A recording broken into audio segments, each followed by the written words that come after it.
Hey Sonia, so I'm just going to quickly show you how I would edit in Portraiture. So I just picked this picture, which is actually already done. I already did Portraiture on it, but I'm just going to show you. So always working on a new layer. And then it says Portraiture up here, but I'm not going to choose that because that will replicate the exact same thing that I did to the last image in Portraiture, and I don't know that it'll even open it. So go to ImageNomic and Portraiture, and I go ahead and grab my eyedropper. These are what my settings are at. I have fine at +7, medium at +5, large at +4, and my threshold at 14. I got these from just talking to a couple other friends who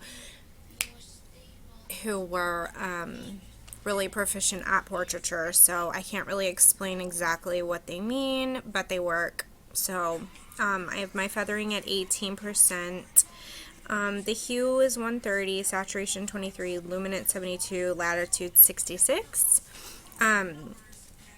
Now these, the sharpness I always keep at 0 because why would we want to sharpen up skin? Never. My softness is crazy high, as you can tell by looking at this, and the reason I do that is because when we get back into Photoshop, I'll be painting it on at a lower opacity, so it's good to have it up high just in case you need to bump it in a certain area. And so the warmth will be changed per image. If I look at her and she's already really warm, I may even cool her down a little.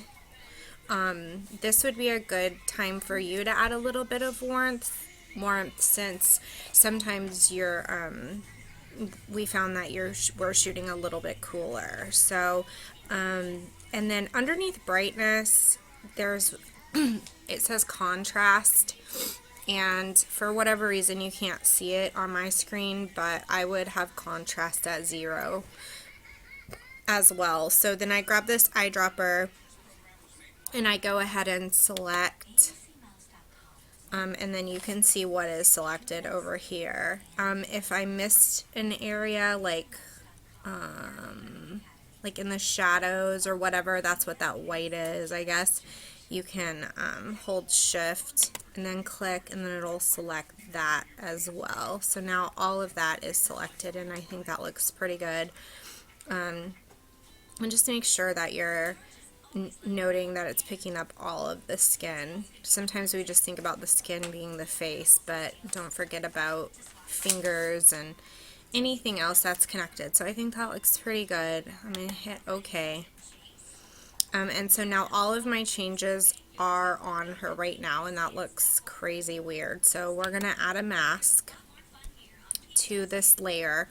We're going to do Control I to flip it, and I'm just going to start getting in here. We're on a black mask. We're going to hit B for brush. I'm going to make that smaller.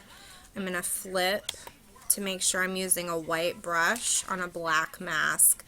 So all of our changes are gone right now, and if we use the white, we're going to start revealing our changes. And so this opacity is set to 100% right now.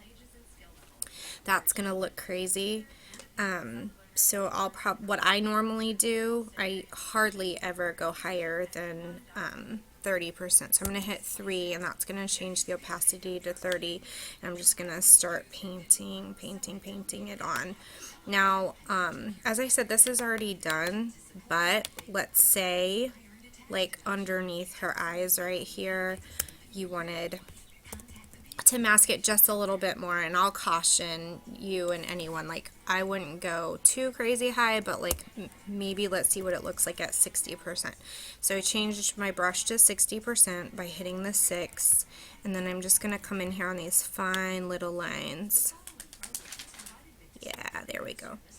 And see how that just really, softens it up, and you can always click off the before and after so you can see that line just fading away. And I think that's fine to use at a little bit higher opacity in very small areas. But like when I come back to work on her like chin or something, I'm going to go back down to 30%. And this opacity is at 100, but if you finish the whole thing and you're like, oh, it looks great, but okay, just a second, please. Sorry, Natalie hurt her finger. So if you determine that it looks great, but it just needs to come down a little bit, then you can just go ahead and reduce the opacity of that layer. So that is how I